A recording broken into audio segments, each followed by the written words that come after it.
Ju përshëndes të nderuar televizionistë në këtë flesh informativ të orës 14:30 këtu në News24. Prokuroria kërkoi 45 ditë burg për shtetasin Ermal Fataj, dyshuar se mund të jetë ai personi që goditi për vdekje me skaf turisten ruse 15 vjeçare. Veti i akuzuarit deklaron se ka lëvizur në orën që ndodhi ngjarja, por mohon të jetë përgjegjës për të. Ai u shpreh se nëse do të kishte goditur të ndjerën do të jepte ndihmën e menjëhershme. Lulzim Basha rikonfirmohet në krye të Partisë Demokratike dhe për një mandat 4 vjeçar. Ai ka mundur thellë kandidatin tjetër në garë Eduard Selami me afro 49.000 vota diferencë. Në të gjithë qytetet kreu aktuali PD-s kryeson me të paktën në 2 fishin e votave. Pas rezultatit të votimeve për kreun e Partisë Demokratike, Basha dhe Selami në 2 deklarata të ndara gjatë mesditës së sotme falenderuan njëri tjetrin. Basha cilësoi votimin e së shtunës historik dhe u shpreh se është i ndërgjegjshëm për sfidat që presin Partinë Demokratike. Eduard Selami pranoi humbjen në zgjedhje dhe u bëri thirrje demokratëve të qëndrojnë të bashkuar.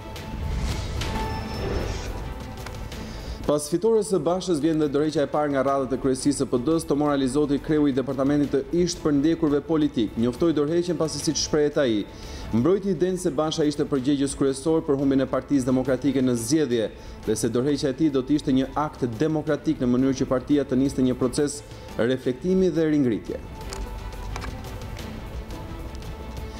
Me koment ironike ka përcjell Astrid Patozi fitoren e Bashës në krye të Partisë Demokratike si dhe humbjen e rivalit të tij Eduard Selami. Në një status në Facebook, Patozi i drejtohet Selamit që të mos ketë asnjë peng për humbjen, pasi edhe pse nuk fitoi, shkoi shumë afër fitores. Kurse për Bashën ai uroi që në Partinë Demokratike të mos ndizen fishek zjarret. Ministria e Mbrojtjes Mimi Kodheli është përgjigjur sërish akuzave në adresë të saj për shkarkimin nga radhët e forcave të armatosura të ish vartësit Dritan Demiraj, sot ministri i Brendshëm. Gjatë një takimi me të rinj në Jal, Kodheli tha se sulmet ndaj forcave të armatosura në fakt janë drejtuar asaj personalisht dhe se këto goditje, thot ajo, në fund të ditës shkojnë në kosht të plerave. Çështja rikthehet në vëmendje pasi pak ditë më parë, Dritan Demiraj fitoi gjyqin administrative për shkarkimin e padrejtë nga detyra. Operacion Blitz në Burgje sekuestrohen 10 thika, 15 telefona celular si dhe pije alkolike. Aksioni në burgjet në Lezhë, Shkodër, ndërsa pezullohen shefat e policisë të 2 burgjeve, pasi lejuan hyrjen e mjeteve të ndaluara në qeli. Emergjenca civile dhanë sot detaje të reja nga zjarri në Ib që vijoi përgjatë gjithë natës. Zjarri rrezikoi dhe banesa dhe 2 shtyllat të tensionit të lartë. Për shuarin e tij punuan gjatë gjithë natës forca zjarrfikse, ato të ushtrisë së bashku me forcat e ndërhyrjes së shpejtë.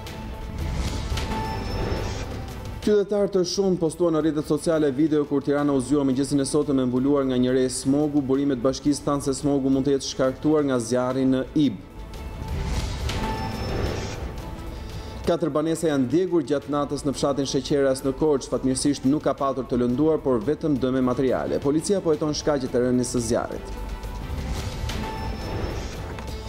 Aksione masive antidrog në disa zona të vendit. Në shtratin e Lumit Shushic, policia sekuestroi 210 kg kanabis, kurse në disa fshatra në veri të vendit u azgjësuan 361 bimë narkotike kanabis. Nis procedimi për 2 kryepleq në Shkodër dhe një oficer të policisë pyjore në Vaun e Dejes.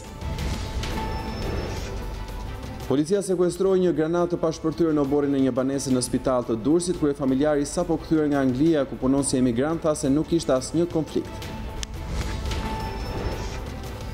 I jep dorëheqjen pas arrestimit të 3 vartësve. Drejtori i hetimit tatimor Ervin Hoxha i njoftoi dorëheqjen e parevokueshme për kryeministrin Rama, ndërkohë që 3 punonësit e tatimeve u arrestuan pas denoncimit për marrjen e një shumë parash, një biznesi privat. Militantët e Shtetit Islamik ISIS mund të sulmojnë Europën, bëjnë të ditura shërbimet e inteligjencës. Interpoli ka nxjerrë një listë me rreth 170 kamikaz, të cilët synojnë të kryejnë mizori në Europë.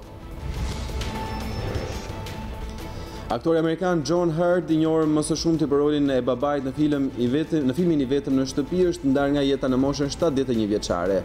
Ai u gjeti pa jetë në një hotel në Kaliforni. Partizani do drejtohet nga një trajner italian duke nisur nga sezoni I ardhshëm. Klubi I kuq I kryeqytetit zyrtarizoi në pankinë Mark Julianon. Ish mbrojtësi I Juventusit do të prezantohet ditën e mërkurë. Falenderoj për vëmendjen të nderuar televizionistë. Ky ishte fleshi informativ I orës 14:30.